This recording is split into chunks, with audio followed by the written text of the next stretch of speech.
when the worst thing is that once you lost the trust in your own words, you will never even try to make things happen for yourself, because you doubt, am I going to follow through with this?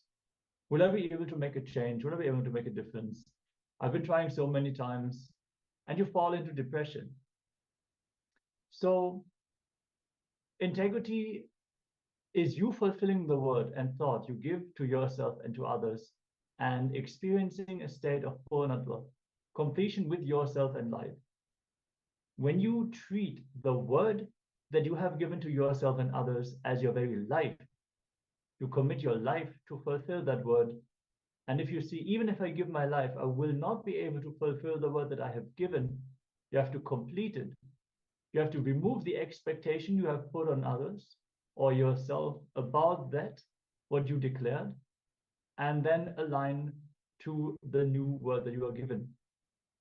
Understand that if you are in integrity, power manifestation will automatically happen when you are integrated. Integrity is not just about the big commitments. It could be something as simple as telling yourself, I'm going to wake up early morning and practice yoga, or telling a friend, hey, let's meet at 5 p.m.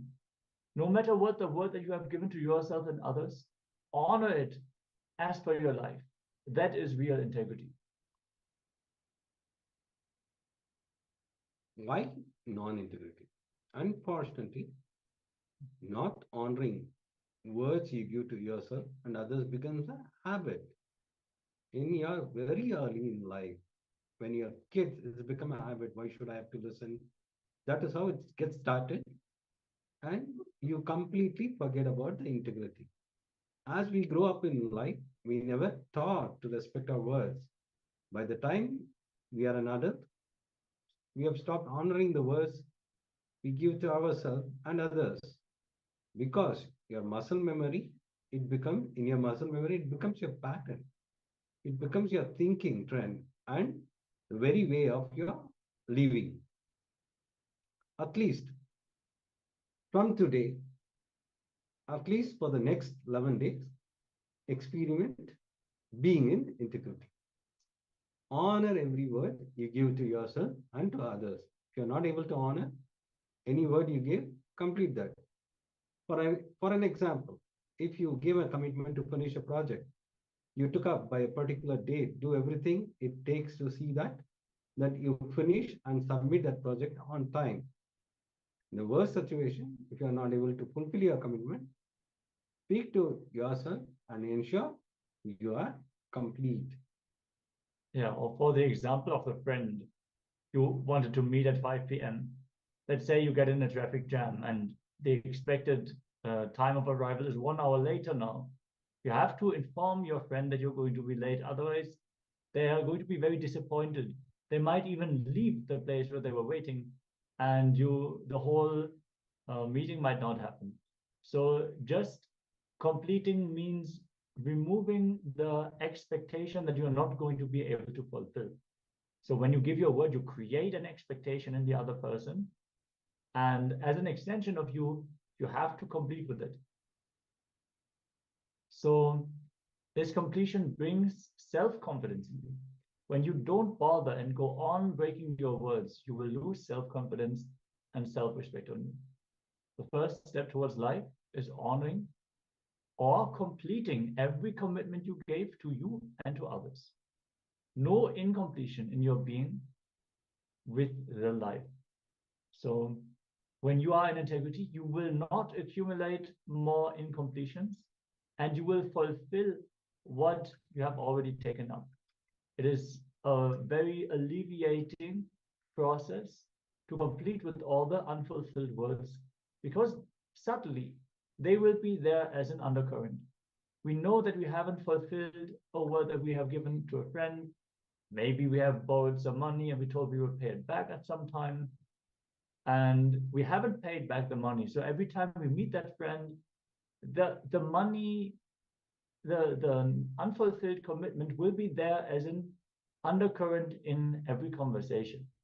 So if we can complete with this, then naturally the relationship gets liberated from that pattern. Yes. Now, completion with the va.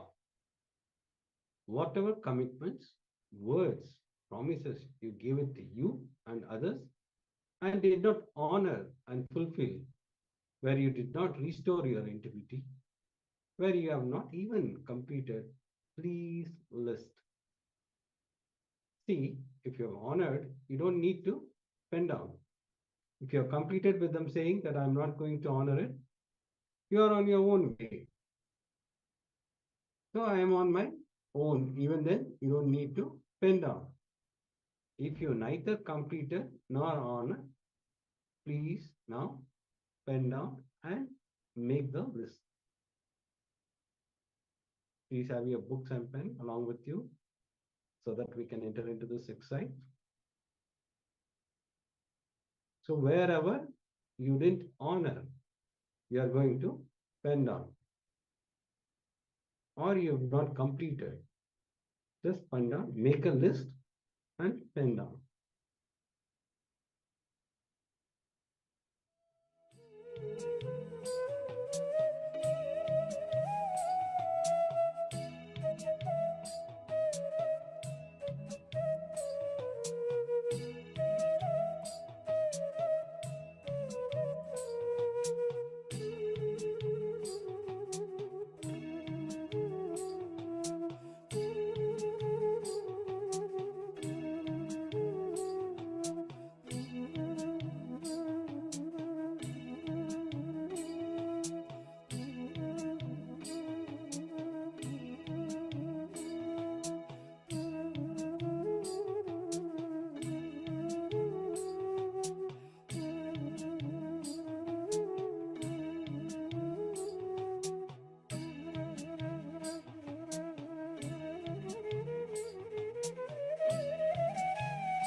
Yes.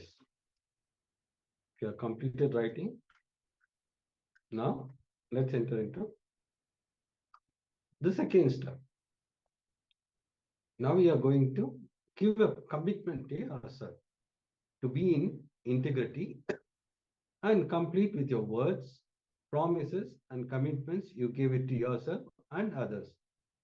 So either fulfill what you declare or complete with all those words, promises, and commitments.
Yes.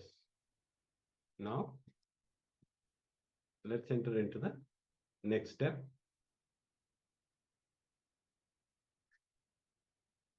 Now you are going to make a call to 3 people and either recommit to honoring the word you gave and fulfilling it, or withdraw your commitment and complete for the word you gave. Sometimes people may not remember, but if you remember, you have to complete with them because it is for you. The completion is for you. So now you are going to call 3 people, at least 3 people, where you didn't full, where you gave the word and you didn't fulfill it. For an example, you call them a coffee for an evening around 5, but you completely forgot and you didn't go for the coffee. So now you are going to call them and complete with them. Or you wanted to go for a movie on the weekend, but you completely forgot and you had some other works. For that, also you have to go and complete, saying that I had called you for the movie, but I couldn't make it up, and you are going to complete with them. So like this, there are many things where many times you gave the word and you didn't complete. So now take and make at least 3 calls and complete with them. Let's enter into the exercise.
Yes.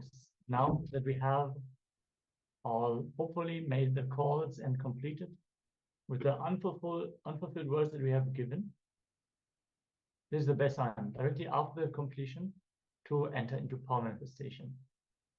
Today we are manifesting the power of body scanning. So let's get ready. In this power, you can scan your body for any ailment, any disease, any disposition, and the third eye will reveal not only the diseases, but also the root and the solution to step out of the disease. You can scan any person, any animal, any being, even inanimate objects you can scan. And yeah, this is one of the very beautiful powers where you can help others and yourself immediately. So requesting all the participants to settle down. The first one, we're going to scan our own body.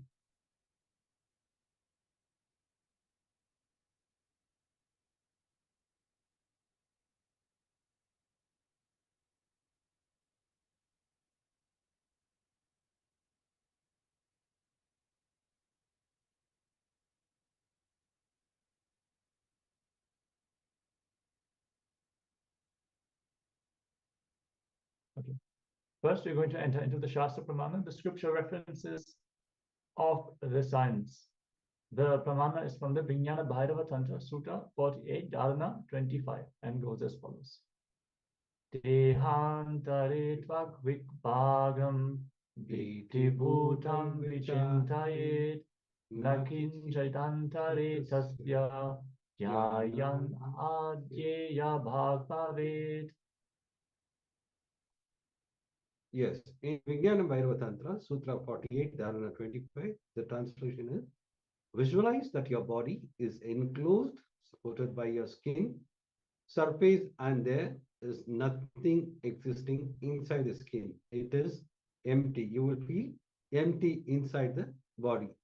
By such restful awareness, one cognizes and attains the knower of the whole bodily substance, who is the source essence or Shiva, who cannot be known.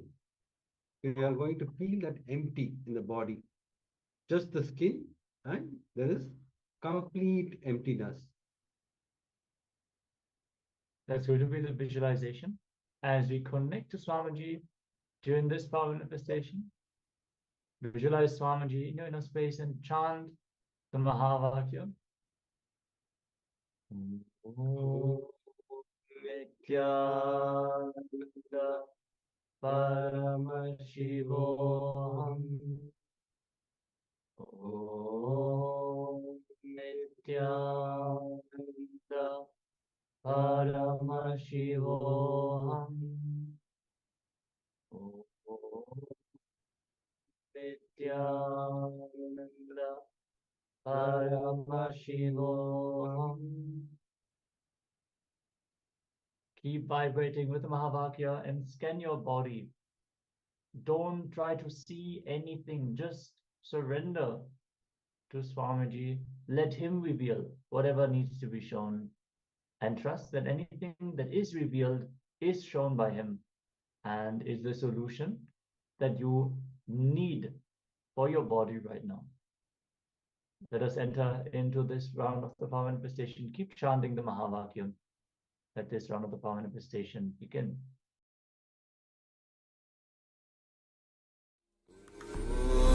Nityananda Paramashivoham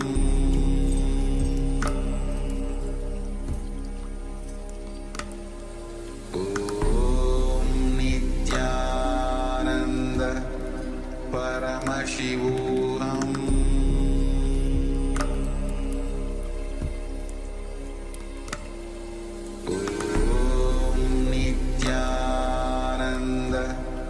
Paramashivoham